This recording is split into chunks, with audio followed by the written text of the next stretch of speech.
mensagem que eu vou trazer hoje aqui, irmãos, ela é uma mensagem que eu, de vez em quando, falo dela. Algumas mensagens que eu já preguei, já ensinei, alguns estudos que eu já fiz, de vez em quando eu volto nesses assuntos, porque são assuntos importantes dos quais nós nunca devemos nos esquecer. Então é uma mensagem que eu já falei dela algumas vezes, vou retomar, mas eu acho que aqui na Verdade de Graça eu nunca falei dessa mensagem não.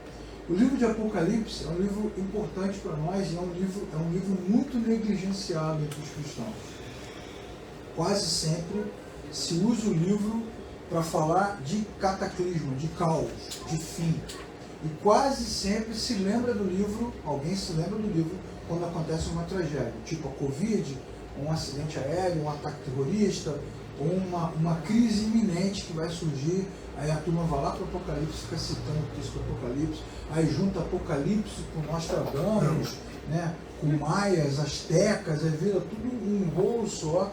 E as pessoas, elas acabam tendo medo de ler o livro, porque a impressão que você tem é que você vai ler isso aqui e vai ter um retrato do horror. Mas o Apocalipse não é o Darkhold, só os entendedores nesse momento entenderão.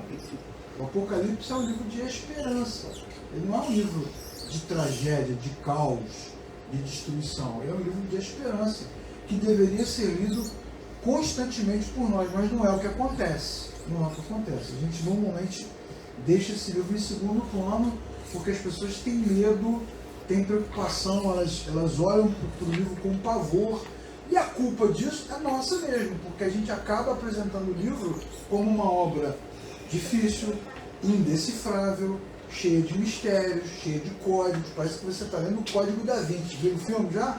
Ou ler o livro? Mas você está lendo o Código da Vinci, cheio de mistérios, né? Cheio de coisas indecifráveis, códigos escondidos entre as páginas. Então as pessoas ficam com medo de ler, ficam preocupadas, acham que não vão conseguir alcançar o que o livro está propondo. Então essa é uma das razões. A outra razão pela qual que nos leva a não ler o livro é o fato de que a gente não tem essa prática nas comunidades. Essa prática ela foi arrancada de nós. As pessoas não leem, não estudam, e é complicado. Toda vez que alguém vai falar, cria um monte de fantasias, um monte de ideias mirabolantes. E um dos culpados disso, grandes culpados, é o Tim LaHaye. Tim LaHaye é autor da famosa obra Deixados para Trás. Ou você lê o livro, ou você vê o filme, e é assim, parece que eu estou vendo um filme de ficção, né, de medo, de terror, né, e sempre todo mundo fica, né, para trás, ou fica aquela galera para trás. Já repararam, nesses filmes eu já falei isso aqui, né? O pastor então sempre fica, toda vez que tem um arrebatamento, a igreja vai embora, o pastor sempre fica. Até contei para vocês que outro dia eu estava mudando de canal, estava passando um filme do Nicolas Cage, Apocalipse, que é um piloto de avião. Já viu esse filme? Aí o arrebatamento acontece na hora que ele está pilotando o avião, aí tem uma turbulência, aí some um monte de gente e tal. Aí depois aparece lá a igreja, quem é que ficou? O pastor, está lá na igreja lá, né? Sempre fica. Como o pessoal tem raiva de pastor, né, irmão? Vamos tentar arrancar isso do nosso coração, que é importante. Apocalipse 21, vamos ler uma parte, a partir do versículo 1. Vi um novo céu e uma nova terra, pois o primeiro céu e a primeira terra tinham passado, e o mar já não existia.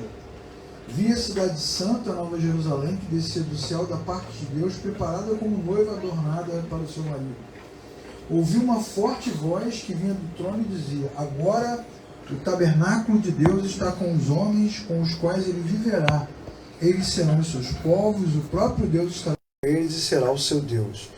Ele enxugará dos olhos toda lágrima, não haverá mais morte, nem tristeza, nem choro, nem dor, pois a antiga ordem já passou.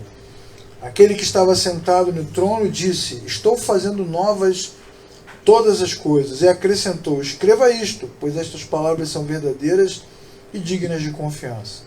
E disse-me ainda: está feito.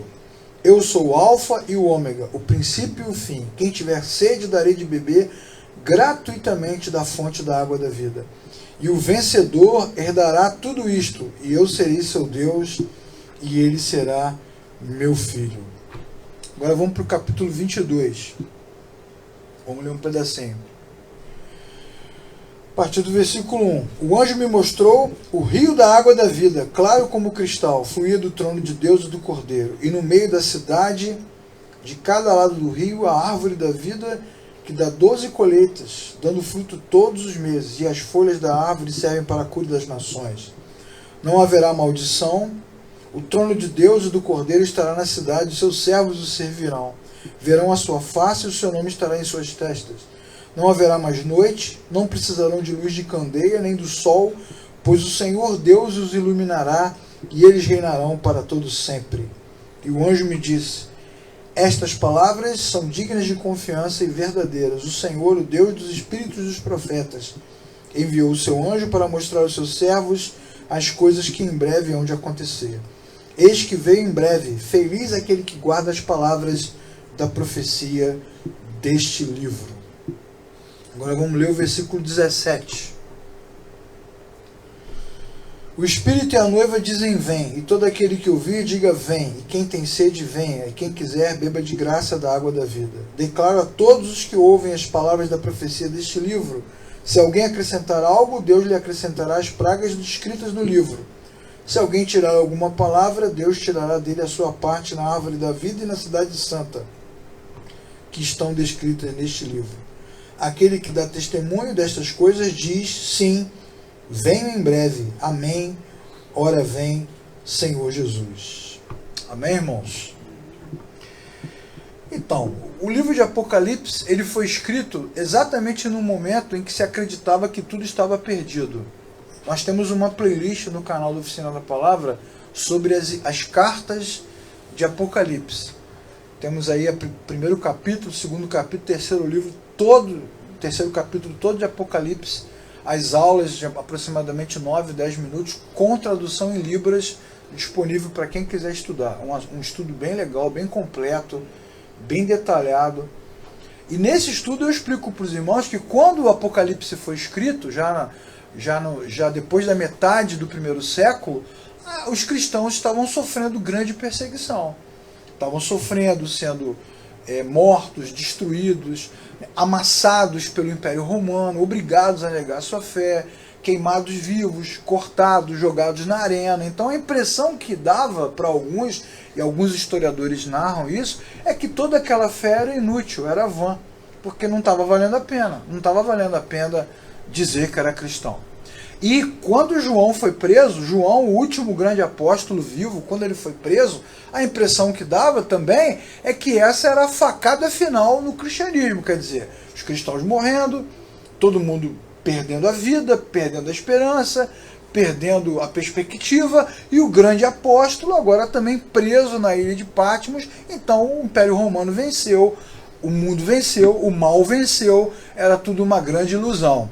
Entretanto, foi exatamente nesse momento de grande desesperança que Deus deu a João esta grande mega power blaster revelação que ele teve de Apocalipse. Por isso que o nome do livro, Apocalipse, significa revelação. E no livro de Apocalipse, ele tem uma série de aprendizados importantes. Para quê? Para que o povo, a comunidade de cristãos renovasse, recuperasse a sua esperança. Por isso, nós podemos afirmar com toda clareza e com toda certeza que Apocalipse é o livro da esperança. Porque ele fala sobre a grande obra redentora que Cristo realizou na cruz, como uma expressão do que havia sido prometido lá no Antigo Testamento. Até os elementos do livro são parecidos.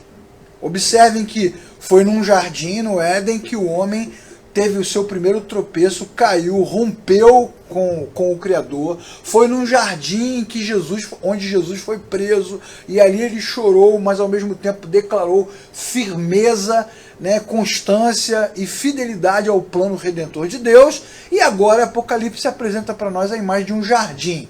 Havia uma árvore da vida que foi perdida lá no Éden, há uma árvore da vida plantada no jardim do Apocalipse, havia comunhão com o Criador que foi perdida no Éden, há uma comunhão agora com o Criador recuperada. Então o livro ele vai trazer para nós o resgate de toda essa esperança que foi perdida no passado, e agora está centrada em Cristo Jesus. Não é para ser um livro de horror, nem um livro de coisas incríveis, não é para ser um livro para nos deixar assim assustados, preocupados, culpados, no sentido dos culpados, achando que a nossa vida vai ser destruída porque o Deus eterno vai nos julgar. Irmãos e irmãs, amigos e amigas da verdade e graça, nós não precisamos de mais julgamento, nós já estamos julgados. E além disso, a vida já é bem ruim, bem amarga, bem difícil.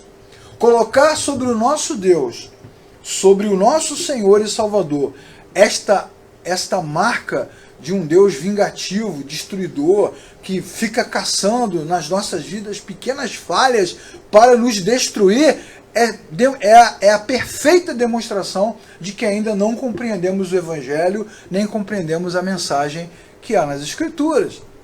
Eu venho de uma época, já falei aqui várias vezes, de que as comunidades cristãs eram comunidades fiscalizadoras. Então todo culto era isso, né? Cuidado, cuidado, cuidado. Era a palavra que a gente mais ouvia. Cuidado, cuidado, para que quando o Senhor Jesus voltar, Ele não te pegue de surpresa, não te pegue virando a curva, não te pegue tropeçando, não te pegue mentindo, porque azar que você deu, né? Andou certinho a vida inteira, na hora que você deu um mole, não é? E a gente vivia assim com medo. Olha que relação ruim. Cristo vem para nos salvar, para nos reconciliar com o Criador, e a gente tem medo do Criador.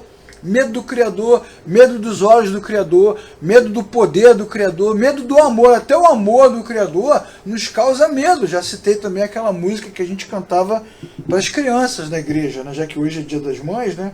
Cuidado, mãozinha, onde toca, cuidado, olhinho, o que vê, porque o Salvador do céu está olhando para você. Pô, ferrou, meu irmão. Se ele vê o que você faz, se ele vê o que você fala, se ele vê por onde você anda, não vai sobrar nada.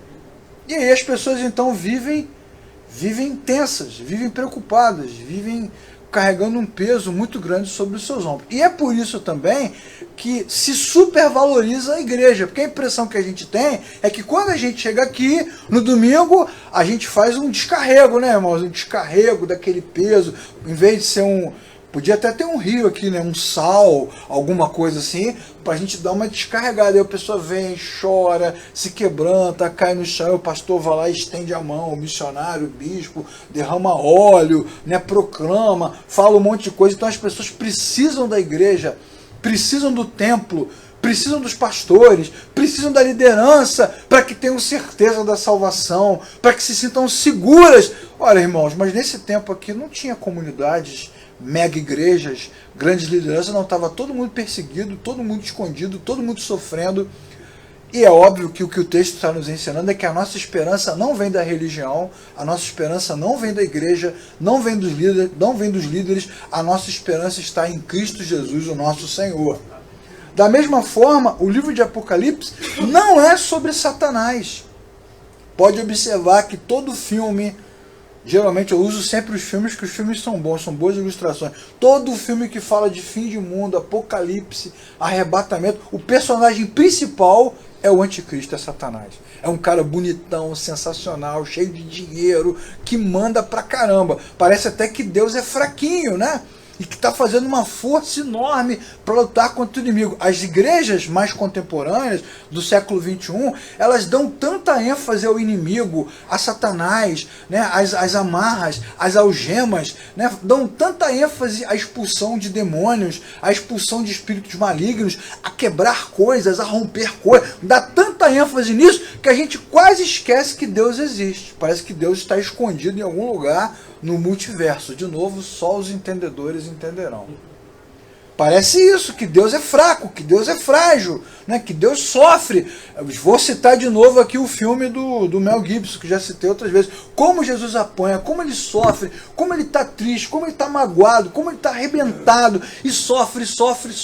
E a força dele vem do olhar da sua mãe, já que hoje é Dia das Mães, né? Ao longe ela olha para ele, aquele olhar penetrante, Jesus se levanta, lutando. Ora, irmãos, a Bíblia vai nos ensinar que Jesus enfrentou a cruz não porque ele é fraco, ele inventou a cruz voluntariamente, com todo o controle. Ele controla tudo, desde o dia que ele nasce, toda a sua jornada ministerial, a saída de Judas, a traição, o julgamento. Ele controla Pilatos, ele controla tudo. Ele é o Senhor, ele não é um personagem coadjuvante. Então parece até que Apocalipse é sobre o inimigo, é sobre Satanás, é sobre o demônio dominando o mundo. Irmãos, enquanto Deus for o rei, não há lugar para outro rei, amém, irmãos? Não há outro domínio, não há outro governo, não há outro trono, não há outro cetro, não tem outro poder. Para nós cristãos só há um poder, o poder que está nas mãos do Senhor Jesus. E as pessoas leem esse livro com grande medo, com grande pavor, porque ficam caçando o anticristo para todo lado. Ele vem, cuidado com o anticristo. Não, irmãos. Como diz o texto das epístolas de João, aquele que está no Senhor, o maligno não lhe toca. Esse tipo de preocupação não deve haver entre nós. Pelo contrário, Apocalipse é sobre Jesus e sobre a sua igreja. É sobre Jesus e sobre o plano da redenção, como ele age em nosso favor. Obviamente, Apocalipse não é uma obra da cabeça dos apóstolos, porque Apocalipse é um livro de revelação. Isso tem que trazer mais confiança para nós, porque os apóstolos não criaram essa história. Não é uma epístola, não é uma carta que foi redigida. É algo que João recebeu diretamente da parte de Deus. O próprio João, que narra o texto, que escreve para nós, ele não tem noção do que ele está vendo. É tão sublime, tão glorioso e tão para além da sua capacidade que ele não tem noção do que vê. Quando nós lemos os textos, quando nós olhamos para a passagem com critério, vamos ver que algumas coisas são difíceis de compreender. Os símbolos, os personagens, a narrativa da cidade, ele vê uma cidade, então ele vai dando para o texto elementos que são compreensíveis para ele, que são verossímeis na sua cabeça, mas estão para além da sua capacidade. Por isso, nós podemos nos alegrar, porque o que Deus reserva para aqueles que creem no seu nome, para aqueles que esperam a vida eterna, é muito maior, está muito além do que nós possamos imaginar, irmãos. De novo, o paralelo entre Apocalipse e o Jardim do Éden. Quando você lê o texto de Gênesis, né? Deus criando as coisas, né? Haja luz. Agora não precisa mais de luz, porque o próprio Cristo é a luz. Deus criando, este foi o dia, né? A tarde, o dia do primeiro dia, a tarde e a manhã do segundo dia, a tarde, Deus criando os dias, criando os começos, porque a Bíblia diz que no princípio criou Deus os céus e a terra era sem forma e vazia, e o Espírito de Deus pairava sobre a face das águas. E agora em Apocalipse, o mesmo Jesus vai dizer, eis que faço nova todas as coisas, novos céus e nova terra. Portanto, irmãos, qualquer tentativa nossa de tentar entender o que Deus projetou para nós é frágil, é desnecessária e, para usar uma palavra mais objetiva, é inútil, porque nós não sabemos o que virá, porque Deus fará novas todas as coisas. Então nós podemos nos alegrar, irmãos, não importa o quão terrível tenha sido a nossa vida, o que Deus preparou para nós é muito melhor, amém, irmãos? É muito melhor, é muito maior e não se compara a nada do que tenhamos experimentado aqui, nem a nada do que a própria Bíblia vai narrar, porque Jesus vai dizer, faço tudo novo. Ora, o Deus que nós cremos, o Deus que nos salvou, quando cria a terra, quando cria o Gênesis, quando cria o homem, ele faz tudo novo. Nada daquilo havia. E o Deus que nós cremos, ele é extremamente poderoso, então ele pode criar algo completamente diferente. Esse esforço que a gente faz religioso de tentar comparar coisas, né? Isso é um esforço inútil e desnecessário. Isso é para fazer descansar o nosso coração. O pessoal fica pensando, como é que vai ser? Vai ter rua? Vai ter carro? Vai ter cachorrinho? Vai ter gatinho? Vai casar? Não vai casar? Vai ter comida? Não vai ter? Não, eu acho que não vai ter. Eu acho que vai ter. Eu acho que vai... Ora, irmãos, não vamos perder o nosso tempo com isso. Vamos colocar em Deus a nossa confiança, porque o que o texto está fazendo é nos dar esperança. Seja lá como for, o que vem do Senhor é bom para nós, amém, irmãos? E é muito maior do que possamos imaginar. E o melhor de tudo, com certeza, é o fato de que o propósito do livro é mostrar a vitória de Jesus, amém, irmãos? Jesus é o vencedor. não é o inimigo, nem o mundo, nem o nosso corpo, nem o pecado, nem a morte. Jesus é o vencedor. Eu sempre digo nas mensagens, nas aulas, que Apocalipse é o spoiler de Deus. Ele conta o final da história. No final da história, Jesus é o vencedor. O trono de Deus e do Cordeiro, no centro da cidade. Todos os povos, todas as nações estarão ao seu redor. Ele governará. Ele é o Senhor de tudo. Jesus é o vencedor. Então não há uma disputa entre o bem e o mal, entre as trevas e luz, entre a maldade e a bondade. Essa disputa, esse dualismo não existe. Se nós somos cristãos e amamos o Senhor, temos que ter a certeza. Aconteça o que acontecer, irmãos, Jesus é o vencedor. Ele venceu na cruz, deu o brado, está consumado, como o Marvel falou semana passada, e este brado ecoa através dos séculos, e Apocalipse confirma isso. Por isso, o livro é para o nosso encorajamento. E eu desejo que depois que você ouvir essa mensagem, você possa voltar para sua casa encorajado, encorajada a continuar sendo cristão, a continuar sendo cristã. O problema da religião é que ela não nos alivia, né, irmãos? A gente chega aqui depois de uma semana pesada, cheia de problemas, dificuldade, vai para a igreja, em vez de você sair daqui aliviado, encorajado, né, preparado, fortalecido, você sai daqui preocupado, com medo da morte, com medo do futuro, com medo do arrebatamento, com medo da culpa, do peso e acusação e dedos apontados para nós, quando na verdade a comunidade deveria ser o lugar onde nós temos a oportunidade de encontrar refrigério para a nossa alma. Porque aqui, quando lemos a palavra de Deus e lembramos de quem é o nosso Senhor, isso tem que alegrar o nosso coração. Quantos de nós aqui, irmãos, quantos de nós é um exagero? Quem de nós aqui poderia se levantar e dizer que não comete erros, que não falha, que não errou em algum momento na vida, que não tropeçou, que não fez coisas ruins? Ora, nenhum de nós aqui escapa. Então isso não está em xeque, isso não está em jogo. Por isso que o moralismo é uma desgraça no meio da religião, porque fica tentando impor para nós comportamentos que nós não conseguimos sustentar.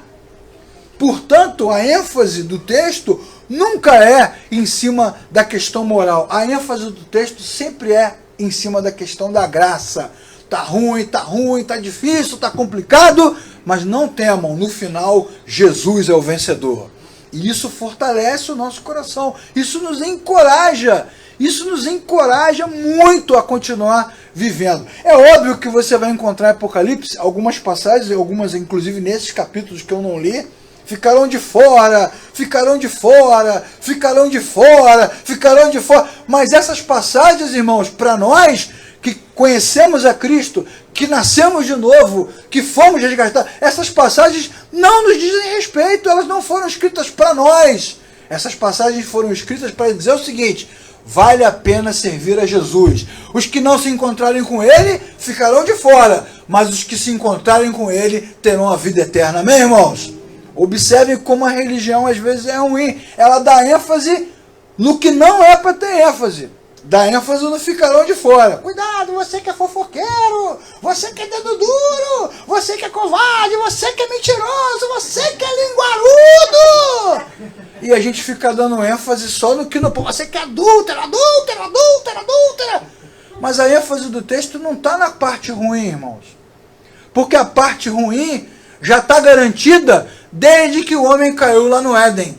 Quando o primeiro homem caiu diante do Criador, a parte ruim já estava garantida. Acontecesse o que acontecesse, estava todo mundo banido. O homem foi expulso da presença do Criador. Mesmo que ele fosse mau, mesmo que ele fosse puro, jamais ele poderia se aproximar. A boa notícia é que Deus se aproximou de nós. Amém, irmãos? Então a ênfase do texto não é sobre quem vai ficar de fora. A ênfase do texto é sobre quem vai ficar do lado de dentro. Amém, irmãos? Essa que é a ênfase do texto.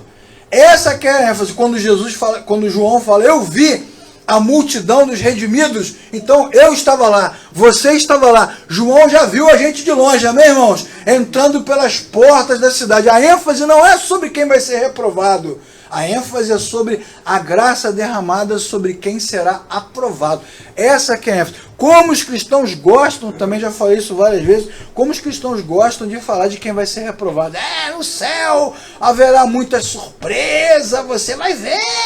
Né? Gosta de ficar dizendo quem vai ser reprovado, quem vai ficar de fora. Inclusive eu ouso dizer que os cristãos às vezes se alegram mais com a condenação de alguém do que com a própria salvação. Ele fica mais feliz em saber que fulano vai para o inferno do que com a realidade que ele vai para o céu. Mas essa não é a ênfase do livro. A ênfase do livro é sobre os que ficarão do lado de dentro. E esses são os que se encontraram com Cristo Jesus. Nesse sentido, irmãos, o que o texto de Apocalipse nos revela? E nós temos que guardar no nosso coração algumas coisas importantes. Primeiro, Jesus tem o total controle da igreja. Não interessa quantas denominações, X denominações, 1000 denominações, quem manda nas comunidades não são os pastores, as lideranças. Quem manda no seu povo é o único pastor. Só tem um pastor e o nome dele é Jesus. Ele tem o controle das comunidades, dos irmãos, dos corações. Ele conhece os corações, como diz o texto bíblico do Novo Testamento. O Senhor conhece aqueles que lhes pertencem. Conhece a sua alma, o seu interior. Morreu. Então nunca caia, nunca se deixe levar por essa armadilha. Não, porque a igreja está uma bagunça, porque acontece qualquer coisa. Não, irmãos, não tem bagunça nenhuma. Nós somos bagunçados. O nosso Deus, ele é pleno, completo, perfeito, extremamente organizado. Nunca perdeu o controle de nada. Tem tudo na sua mão. Tudo na sua mão. Como vários textos vão nos mostrar. Né? Samuel ousou dizer para Deus quem ele deveria escolher como rei. E Deus falou assim, não é assim não, rapaz. O rei sou eu. Deixa que eu vou escolher. Da mesma forma, o profeta Elias ousou dizer que ninguém mais amava o Senhor, e Deus respondeu, não, existem muitos, milhares que continuam me amando. Da mesma forma, o profeta Isaías ousou pensar que Israel estava sem comando, então ele viu Deus assentado no sublime trono, dizendo, eu continuo no comando. Pilatos ousou dizer que ele tinha autoridade. Jesus falou, se você tem autoridade, é porque essa autoridade vem de algum lugar acima de você. E o apóstolo Paulo também diz, na epístola de Colossenses, na epístola de Efésios, nas duas, que seja qual for o poder na terra, no céu, embaixo da terra, no cosmos, nesse universo, em outro universo, do bem, do mal, de luz ou trevas, seja qual for o poder ou autoridade, tudo está debaixo do poder de Cristo Jesus. Então o Senhor tem o controle da igreja, sempre tem. Quando a gente está falando de igreja, obviamente não estamos falando de nenhuma denominação, de nenhuma placa, de nenhum prédio. Estamos falando da comunidade, daqueles que foram lavados e remidos no sangue de Jesus. Outra coisa que o texto vai nos mostrar de ponta a ponta é que Jesus também tem o controle da história. Isso é importante para nós, irmãos. Isso é uma coisa que os cristãos às vezes se esquecem. Reclamam como se tudo estivesse acontecendo aleatoriamente. Como se as nações, as lideranças, os reis, os presidentes, os imperadores agissem por conta própria. O livro de Apocalipse, como outras passagens da Bíblia, vão nos mostrar que Deus tem o controle de tudo. É a frase que Daniel fala para Nabucodonosor. Rapaz, você não sabe que o Deus Altíssimo tem o controle de tudo, de tudo. Ele tem o controle de tudo. Senhor de tudo. Vários salmos da Bíblia confirmam isso, que Deus tem o controle de tudo. Tudo vai acontecendo segundo o seu domínio, segundo o seu poder. E nós, cristãos, temos que fazer a meia-culpa nesse momento, porque não lemos a Bíblia, não lemos a palavra de Deus, não conhecemos os textos. E diante da injustiça, diante da crise, diante dos problemas, colocamos em xeque a soberania de Deus. Colocamos em xeque, inclusive, a capacidade que Deus tem de ser justo. E dizemos uns para os outros, isso não é justo. Olha, irmãos, essa é uma lição dura na nossa vida. Muito dura. Porque a nossa mente é incapaz de entender a sublimidade da justiça de Deus. Então nós julgamos o que acontece ao nosso redor, julgamos pelos nossos próprios parâmetros. Mas os nossos parâmetros são frágeis, são fracos, são incapazes de medir o que está acontecendo. A gente pode não entender? Pode. A gente pode não concordar? Também pode. O que a gente não pode, ou não deve, ou não deveria, era duvidar de que Deus controla. Porque é mais ou menos o que acontece nesse momento, quando João escreve o texto, os cristãos estão morrendo. Então eles não sabem o que está acontecendo. Para eles, para alguns, quem sabe para muitos, Deus está sem perder o controle. Mas não precisa escrever o Apocalipse para isso, né, irmãos? Podemos nos lembrar da famosa passagem em que os discípulos estão no barco e de repente vem a onda, vem a tempestade, vem o vento, vem o raio, e a Bíblia diz que Jesus está dormindo no barco. E os discípulos acordam Jesus e perguntam: você não se importa? É o que eles dizem. Você não se importa? Você não liga se a gente morrer? Vejam, Jesus está dentro do barco. E os caras têm essa perspectiva de que as coisas estão acontecendo aleatoriamente.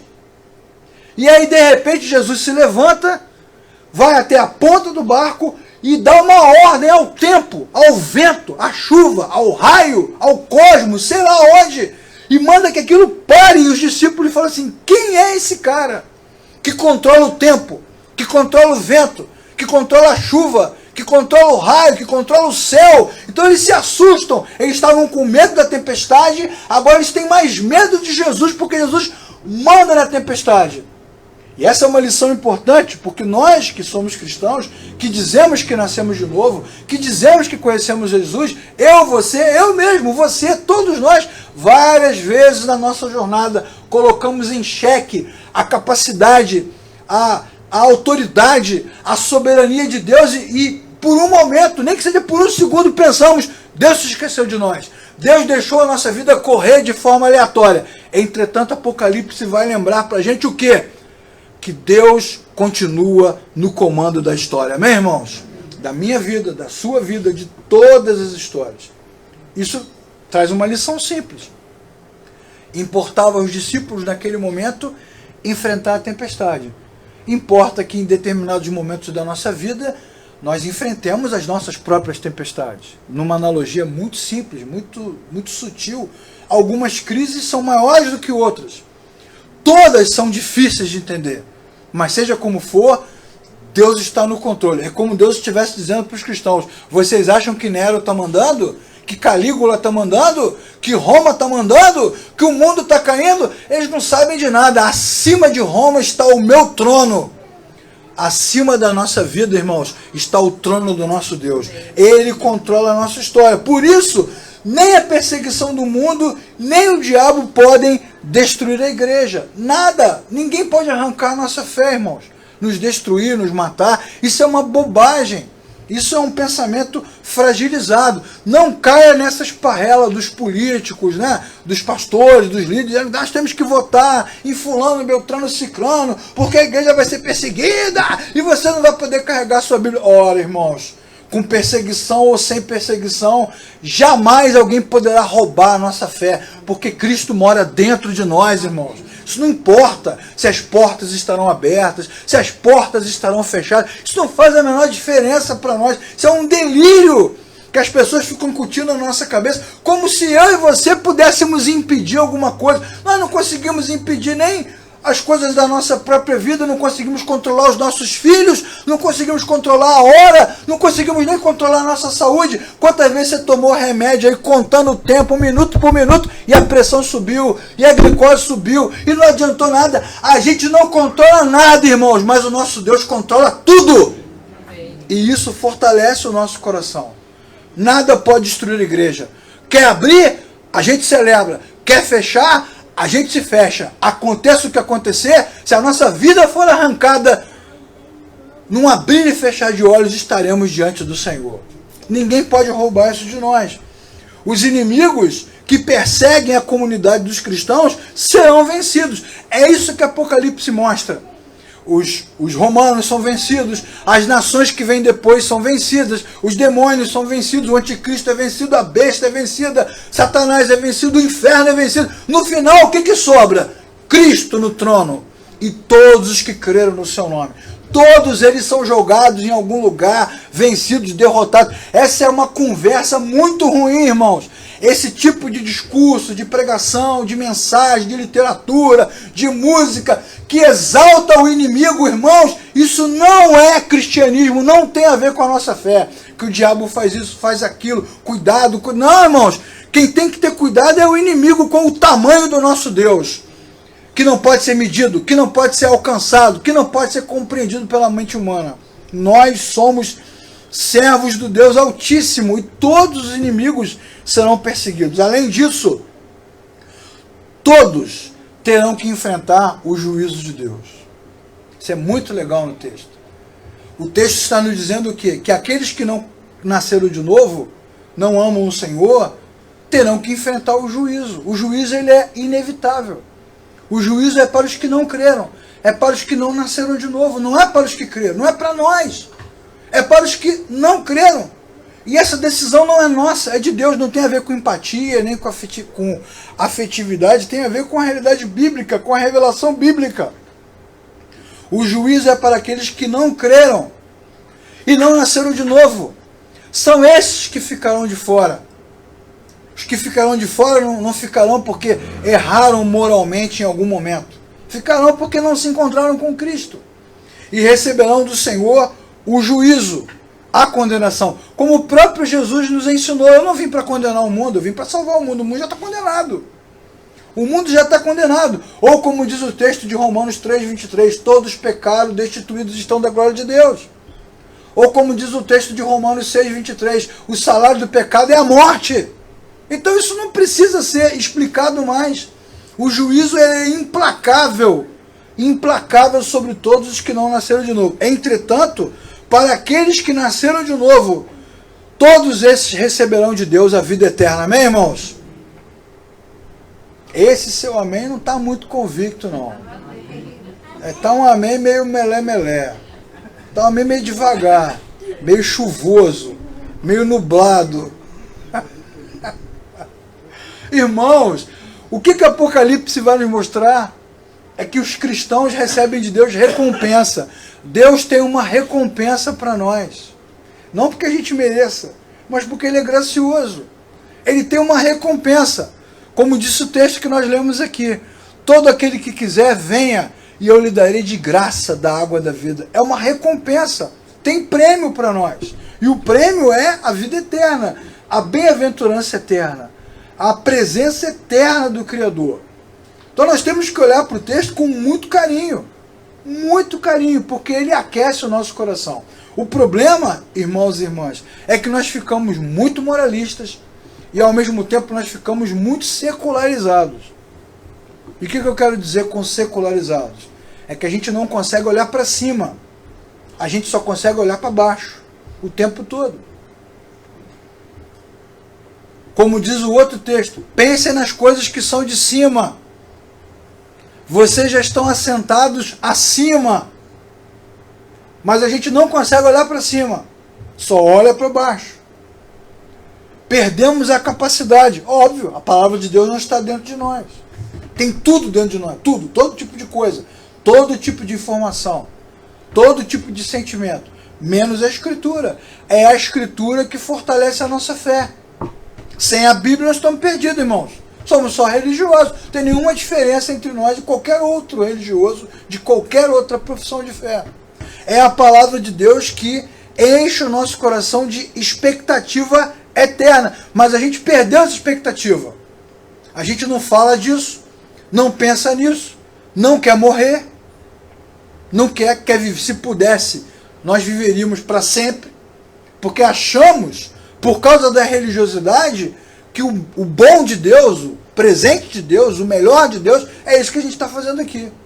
Está na igreja, comprando as coisas, pagando as coisas, e aí quando isso acontece, nós nos sentimos abençoados. Quando não acontece, nós nos sentimos derrotados. Só olhamos para baixo o tempo todo.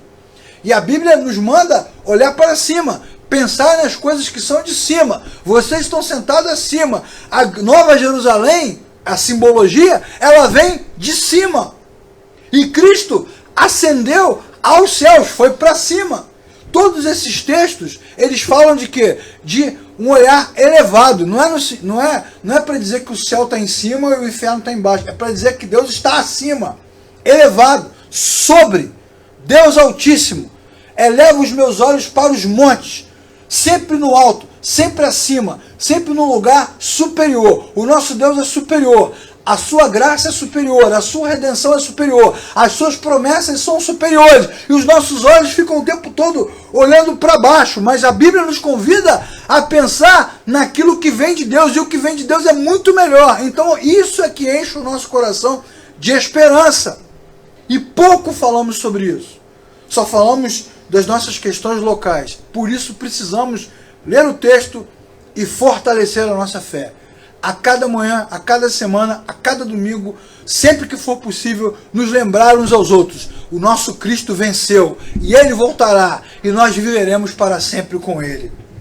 A Bíblia diz, em Apocalipse, que Deus nos conduzirá à vitória final. E não é porque a vitória ainda vai acontecer. Entende?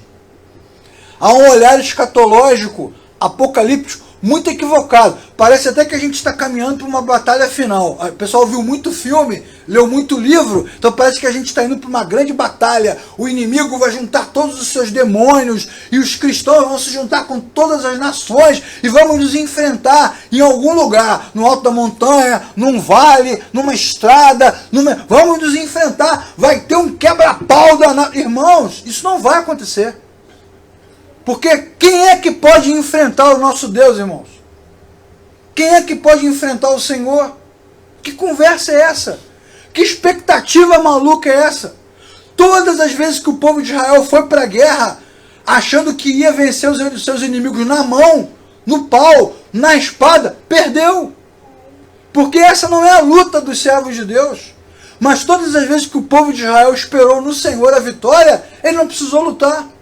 Ele não precisou erguer uma espada, desembanhar nada, porque Deus sempre estava ao seu redor, conduzindo o seu caminho à sua direção. Isso é um delírio da nossa mente. É um delírio da má interpretação da Escritura. A Bíblia é mal interpretada ou por má fé ou por ignorância. Ou porque o cara não sabe ou porque ele tem má fé. Ele quer nos aprisionar mentalmente. Então, como se nós estivéssemos todos nos preparando para uma batalha final, como se fôssemos um exército de soldados contra o exército do mal. Que exército, irmãos? Que luta é essa? Vejam as comparações bíblicas. A Bíblia diz que Jesus vence o inimigo com um sopro, com um fôlego da sua boca. Com a sua palavra ele criou tudo. Pela sua palavra ele criou os mundos, como diz o texto. Não há poder que seja comparado ao poder do nosso Deus. Ele é incomparável, completamente incomparável. Então não é uma vitória que virá, é uma vitória que já foi conquistada na cruz, está consumado. Não é uma vitória que vai acontecer, é uma vitória que já aconteceu. Como João narra, eu vi no passado, eu vi a multidão dos redimidos. É a contemplação de uma imagem que está pronta. É porque nós ainda não chegamos lá, mas estamos caminhando para esse momento. Em breve nós estaremos nessa imagem, nessa foto, nesse recorte. Não é uma vitória que vai acontecer, é uma vitória que já aconteceu. Já aconteceu. E ninguém pode arrancar de nós, como Jesus declarou: todas as ovelhas que meu Pai me deu, ninguém as arrebatará da minha mão. Estão todas guardadas na mão de Jesus. No livro de Apocalipse, quando ele começa, o texto compara as igrejas a candelabros, a lâmpadas, a luzes acesas, e compara os líderes das igrejas a estrelas que iluminam. E Jesus fala: eu ando no meio dos candelabros e as estrelas estão nas minhas mãos. Tudo pertence ao Senhor, nada pode ser arrancado dele. Então não tem batalha que nos espera, irmãos. Esse é o delírio da religião e o delírio da nossa mente, achando que o inimigo, de alguma forma, que é o inimigo de Cristo, nem é o nosso inimigo, o inimigo de Deus, poderia, de algum jeito, enfrentá-lo, afrontá-lo, derrotá-lo. Ora, irmãos, quem poderá derrotar o nosso Senhor? Ninguém, jamais. Ele não pode ser derrotado. Tem um hino antigo que a gente cantava há muitos anos atrás, que fala sobre isso. Quem é Deus acima do Senhor? E quem é rocha como o nosso Deus? Ele é poderoso, Deus altíssimo e tremendo. Ou como diz aquele hino mais antigo ainda, né? Mais antigo. Eu te louvarei, Senhor, que é um versículo da Bíblia, de todo o meu coração, na presença dos deuses. Depois os crentes mudam a letra para ficar mais suave. Não, na presença dos anjos. Não. O texto diz, na presença dos deuses. Eu te cantarei louvores. Por quê? Porque o Deus é altíssimo. O Deus dos deuses. Senhor dos senhores. Rei dos reis. Pode ter rei, pode ter senhor, pode ter Deus, pode ser o que for. O nosso Deus está acima de todos. Amém, irmãos? Poderosamente. Então não é uma vitória para se conquistar. Se você nasceu de novo, meu irmão, minha irmã, se você se encontrou com Cristo, se você realmente virou um cristão, uma cristã, se o Espírito de Deus entrou no seu coração, não há uma vitória para alcançar. A vitória já foi alcançada pelo poder que há em Cristo Jesus. A vitória já é nossa. Como diz o texto, somos mais do que vencedores por aquele que nos amou. Somos mais do que vencedores. Então não é uma vitória a ser conquistada. É uma vitória já decretada. Então eu oro, irmãos e irmãs, para que vocês saiam daqui hoje encorajados. Encorajados em quê? Encorajados na mensagem gloriosa de Apocalipse, que nos dá inspiração, nos dá encorajamento e fortalece o nosso coração. Por causa disso, por causa dessa mensagem, eu e você poderemos encarar as nossas falhas com mais naturalidade, com mais tranquilidade.